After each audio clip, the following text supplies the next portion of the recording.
गोंदिया शहरातील नगर परिषद अंतर्गत येत असलेल्या सूर्याटोला परिसरात मुख्य रस्ता मागील 7 महिन्यांपासून खोदून ठेवलाय। मात्र कंत्राटदारांनी काम पूर्ण न केल्यामुळे नागरिकांनी अनेकदा नगर परिषद तसेच जनप्रतिनिधी यांच्याकडे तक्रार केली आहे।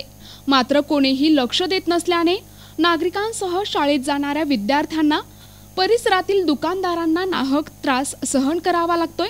तर मागील 1 महिन्याआधी रस्त्याचे काम करण्यासाठी कंत्राटदारांनी साहित्य आणले असून ते साहित्य दुसऱ्या रस्त्यावर टाकून ठेवले आहे।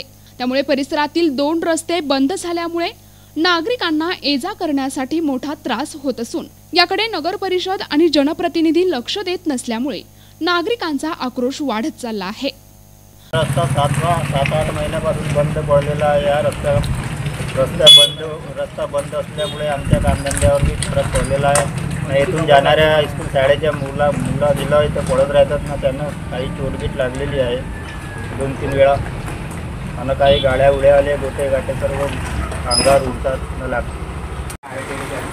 8-10 महिन्यापासून हा रस्ता उखडलेला आहे आणि या जाले पुष्कळ त्रास होत आहे। धंदा पाणी याच्यामुळे होत नाही आहे, पुष्कळ समस्या निर्माण होत आहे त्याच्यामुळे।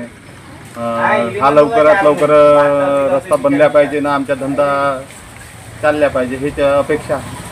रस्त्यामुळे हे सूर्याटोला वार्डाची रोड आहे आणि या लोकांना म्हणजे येणाऱ्या जाणाऱ्यांना खूप त्रास होतो आहे। इथं शाळा आहेत, कॉलेज आहेत, लहान मुले, छोटी मुलं जातात, किती मुलं पडतात आणि फुटून जातात। इथं या रोडामुळे अजून त्रास आहे।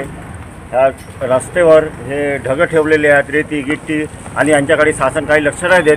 ठेकेदार लोक खोदून देत आहेत आणि कमीत कमी 6 ते 8 महिन्यापासून ही प्रक्रिया इथं सुरू आहे।